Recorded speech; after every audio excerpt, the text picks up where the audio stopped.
Hey everybody, day 9, and this is my test model that I just painted up. So really easy. All I did really was put some, what is that color?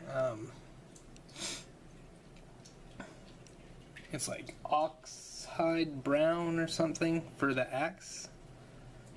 Which I actually think it kind of turned out really nice as far as, I mean, this is my first model that I've really painted, and I think it turned out pretty nice, assuming that this guy is just kind of using old weaponry left, ancient weapons left in a garage somewhere in the countryside, neglected. It's like this rusty axe. It's kind of what I would imagine would look like a woodcutter axe that your grandpa has in his shed that's been there since 1970. So yeah, other than that, I did the shield, just a basic all black, painted all black, like this gray rotten wood color on the other side. It looks like just a little spot with the ink wash, but just this like gray rotted wood, and then did like a white dry brush, I guess, on the skull, and then this guy is actually one of a kind. He's the only one I have with the laurel wreath thing around his head, and I really was at a loss on what to do because it kind of felt like painting it green would be too alive looking. Like this guy's supposed to be dead and long gone. So I went with like a purple, like dry. It's just a flat purple. I might try to do something with it later. I'm not sure what I'll do with it, but yeah. Other than that, I didn't actually paint the body at all. I just used the primer as the base coat and then just ink washed over it, and I think it turned out really nice.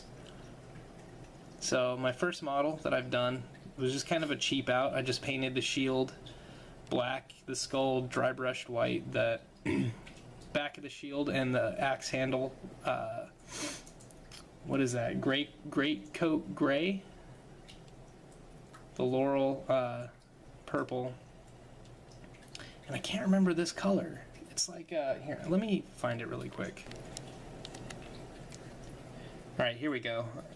It is Doom Bowl Brown. This stuff is really cool for this rust color.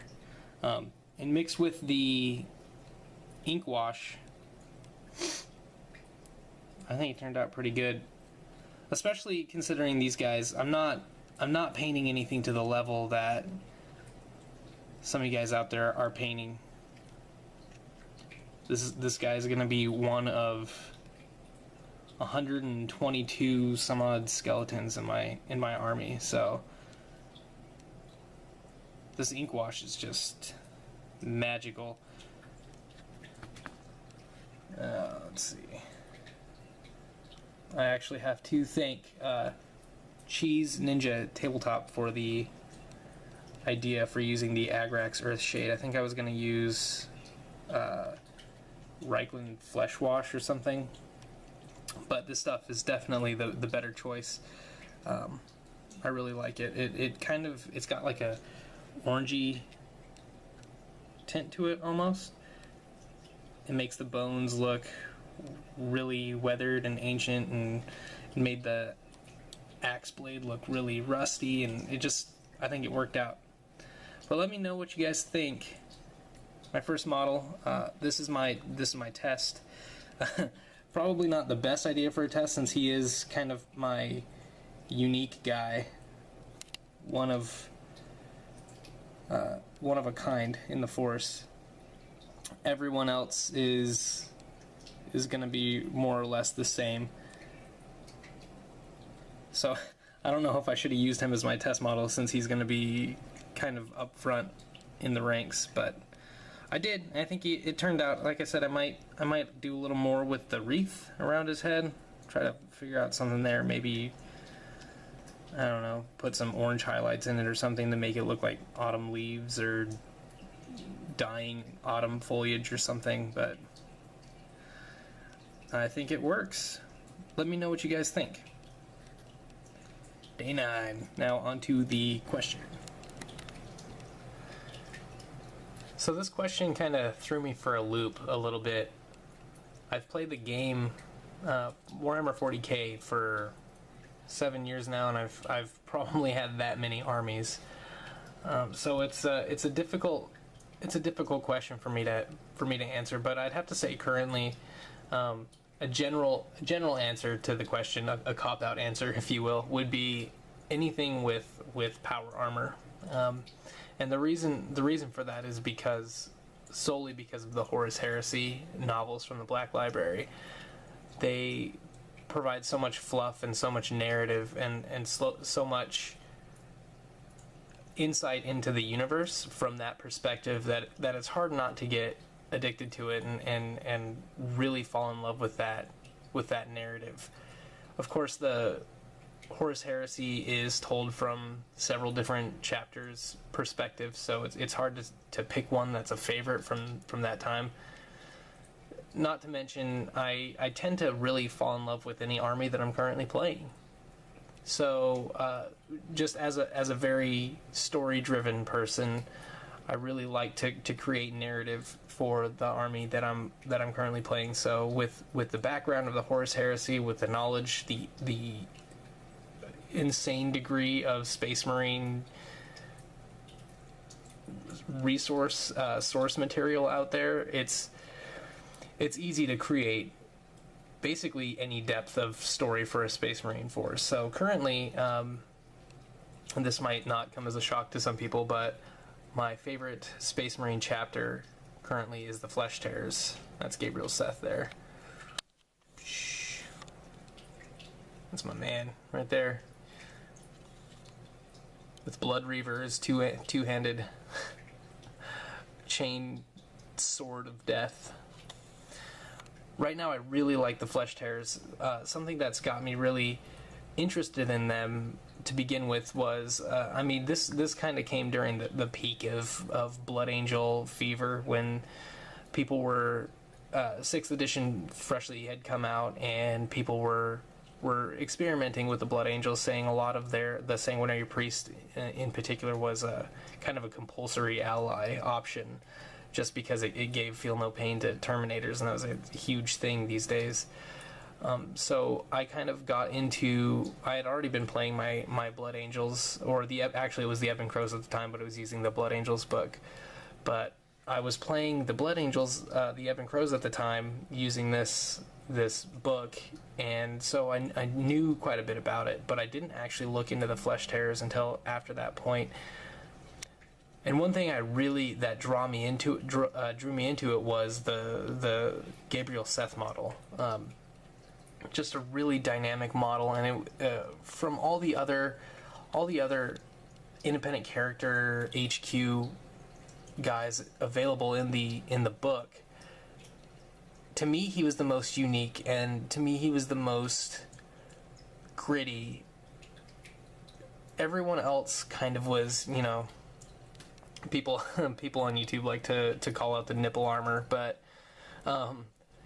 everyone was kind of, that ancient Greek kind of feel with the look at me, I'm so beautiful perspective, and Gabriel Seth kind of stood out to me because he's totally not that. He's kind of a just get into the mix, get filthy kind of guy. And upon reading and that was what drew me in, and then upon reading about it, we're actually looking at the Warhammer 40k Lexiconum page now. I'm not going to necessarily go through it, but I thought it would be a cool thing to look at and stare at while I drone on about it. But one thing that really got me interested in the Flesh Tears is that they're kind of in between something as extreme as the Lamenters chapter, who I really like, but they're totally doomed. People don't even know if they completely exist yet. Everyone calls them the Cursed chapter, and they're really interesting in that way. But the Flesh Tearers are a chapter on the decline, and yet they're striving to make themselves a name in the galaxy. They, once upon a time, well, not so once upon a time, rather recently, and still to this day, you know, they have this predilection for being affected by the blood rage more than any other chapter under the Primarch Sanguinius's gene seed.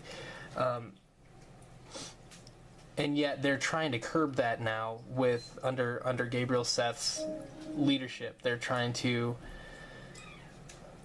you know, even though they can't control the blood rage, they're trying to assuage their tempers and the way that they're looked upon by the rest of the universe by doing crazy things like showing up to the battle before anyone else does, like the first in. That way they can get everything out of their system, the brutal murders and stuff out of their system, and then in that way they limit any collateral damage to allied forces. So, and I really like the fact that they're just this brutal, bloodthirsty, rage-filled chapter, and because of that, they're slowly going extinct because, you know, more of their guys are falling to the Black Rage every day. They're losing their numbers, and on top of everything else, the galaxy, the Imperium, doesn't trust them. They don't like them, and on top of all that, this one man here is he's trying to put a stop to that. He's trying to, before the Flesh Tearers kind of wink out of existence, he's trying to give them an honorable story, give them an put them into the record book, so to speak, with honors and high regard. So, and I really admire that about this chapter, that they can't control it, and yet they're trying to find ways to still stay loyal and fight the good fight. So, all right, I think that'll be it for me. Day 9 update. See you on day 10.